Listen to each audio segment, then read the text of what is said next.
The city of Tshwane, host to South Africa's administrative capital, Pretoria.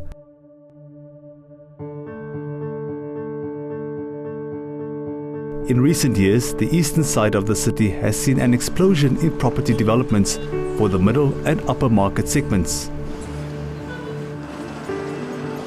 The most populous area in the east is Mamelodi, home to some 350,000 residents. Set up by the Apartheid government in 1951, it was initially known as Vlakfontein. A stone's throw away from Mamelodi is Silver Lakes Golf Estate. This gated community is one of the prime security complexes in Pretoria. It's no wonder why many people aspire to move to this part of Pretoria.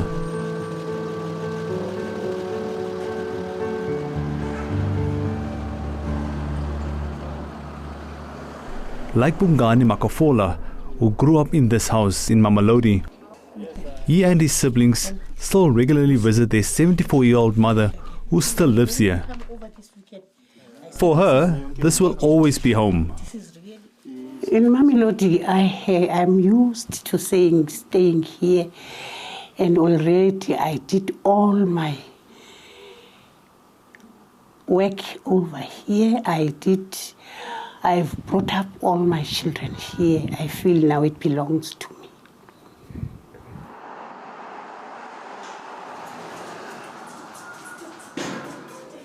A few years back, the father of two left Mamelodi to settle in Equestria, a neighbouring suburb of Silver Lakes.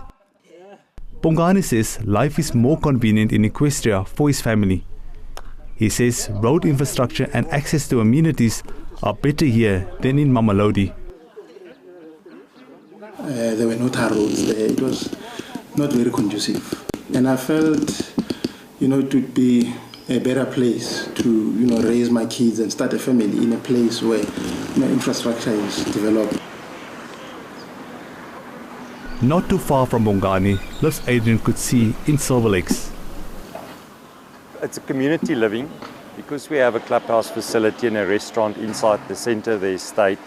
People tend to gather there. This father of two brought up his two sons alone. He's been living here for 8 years, saying he wanted to ensure a better and safer quality of life for his family. Bongani runs a prepaid electricity company with his brother and has businesses in Mamelodi, while Adrian owns a construction company. With both men involved in construction and housing, they say they've experienced firsthand how living conditions of South Africans have improved.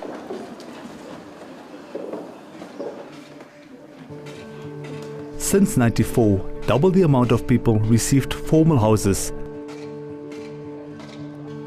Millions of homes were electrified.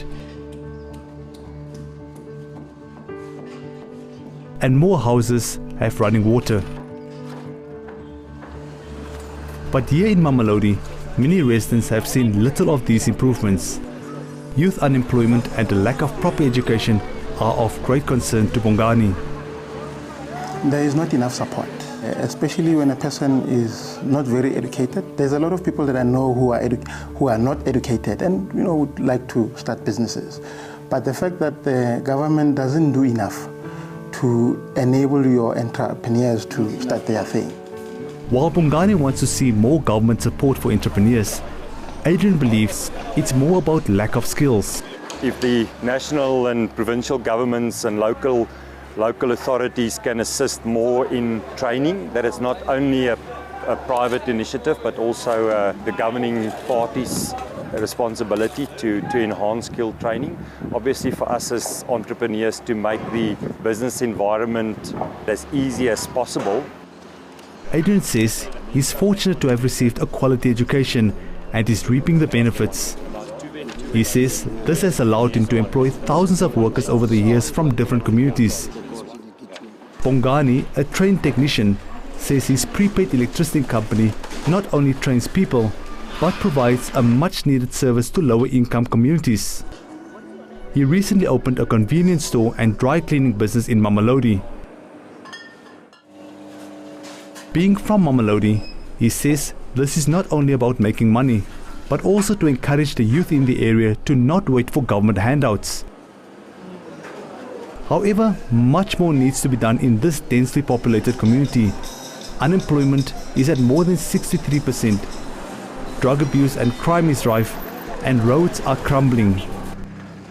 Both Bongani and Adrian say politicians should do more to put the nation's interests first.